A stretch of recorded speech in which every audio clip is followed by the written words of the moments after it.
Assalamualaikum warahmatullahi wabarakatuh. Selamat pagi menjelang siang. Di sini saya akan sedikit menjelaskan tentang materi analisis deret berkala atau time series dan peramalan forecasting. Apa sih itu time series?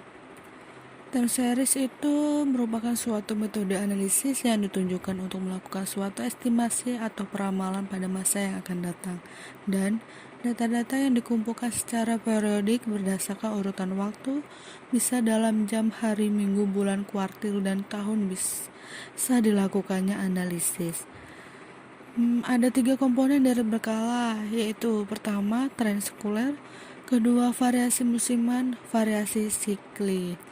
Kita masuk ke tren sekuler. Apa sih tren sekuler itu?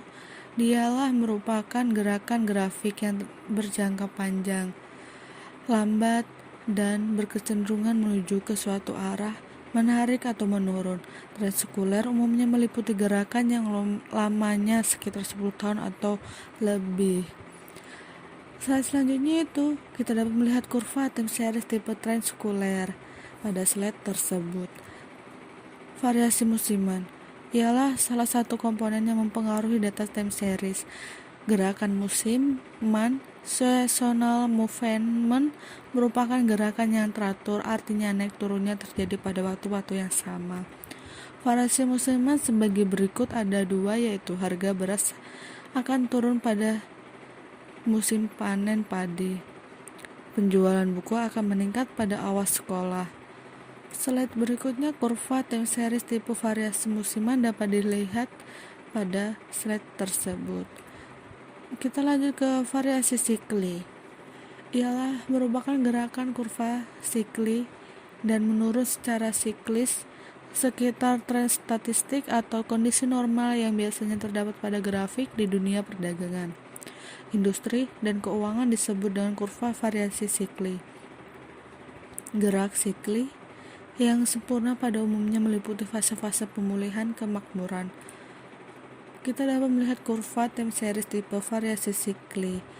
Slide selanjutnya yaitu pengolahan data deret berkala, yang dimana data kuantitatif deret berkala merupakan bahan analisis tren sekuler, variasi musiman, dan variasi sikli.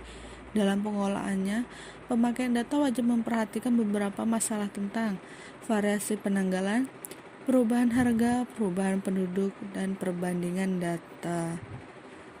Di selanjutnya saya ngasih satu contoh aplikasi time series, yang dimana tabel di slide tersebut adalah daftar rata-rata harga perdagangan beras yang ada di kota Samarinda. Slide selanjutnya yaitu jawaban dari slide sebelumnya, yaitu grafik di atas itu menunjukkan deret berkala tipe tren sekuler, dan garis yang putus-putus itu ialah tren linear, yang dimana grafik tersebut dia menunjukkan naik turunnya harga perdagangan beras yang ada di kota Samarinda. Sekarang kita akan lanjut ke slide peramalan atau forecasting, yaitu peramalan atau forecasting ialah seni dan ilmu yang memperbaiki kejadian di masa depan berdasarkan waktu. Peramalan dibagi menjadi 3, yaitu peramalan jangka pendek, peramalan jangka menengah, dan peramalan jangka panjang. Kita masuk ke peramalan jangka menengah dan jangka panjang. Dapat dibedakan dari peramalan jangka pendek dengan melihat dari 3 hal, yaitu yang pertama, peramalan jangka menengah dan panjang berkaitan dengan permasalahan-permasalahan yang lebih menyeluruh dan mendukung keputusan manajemen yang berkaitan dengan perencanaan produk, pabrik, dan proses. Yang kedua, peramalan jangka pendek biasanya menetapkan metodologi yang berbeda dibandingkan peramalan jangka panjang.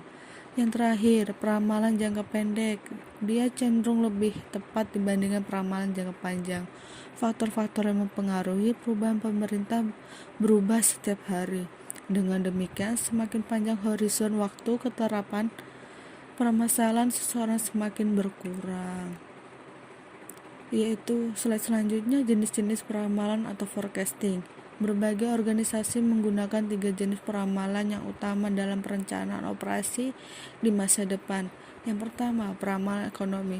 Merencanakan indikator-indikator yang berguna dalam membantu organisasi menyiapkan peramalan jangka menengah dan jangka panjang.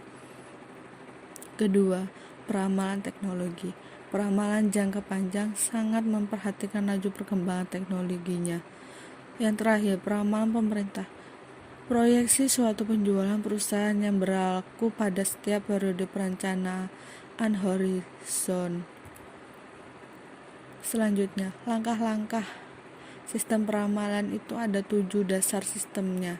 Yang pertama, menetapkan tujuan peramalan, memilih unsur yang akan diramalkan, menentukan horizon waktu peramalan, memilih jenis model pemodelannya, mengumpulkan data yang diperlukan untuk melakukan peramalan, membuat peramalan, dan yang terakhir memvalidasikan dan menerapkan hasil peramalan tersebut.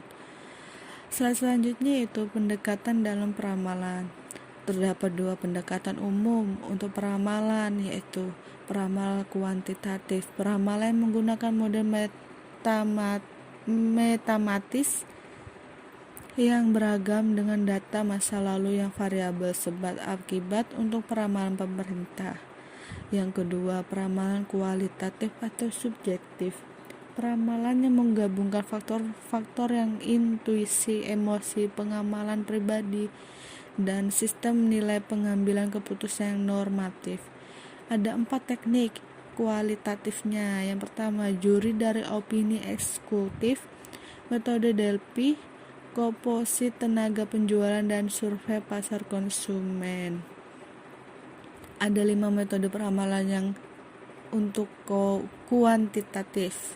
Metode deret waktu meliputi pendekatan naif, rata-rata bergerak, dan penghalusan eksponensial. Metode asosiatif juga meliputi proyeksi tren dan regresi linier. Dari metode deret waktu, teknik peramalan yang menggunakan sejumlah data masa lalu untuk membuat peramalan. Metode asosiatif atau hubungan sebab akibat seperti regresi linier menggunakan banyak variabel atau faktor yang memungkinkan mempengaruhi kualitas yang sedang diramalkan. Contohnya, model asosiatif dari penjualan mesin potong rambut mungkin memasukkan faktor SPT, adanya perumahan baru, anggaran iklan, dan harga pesaingnya. Ya, kurang dan lebihnya saya mohon maaf. Wabillahi taufiq wal hidayah. Wassalamualaikum warahmatullahi wabarakatuh. Selamat pagi menjelang siang.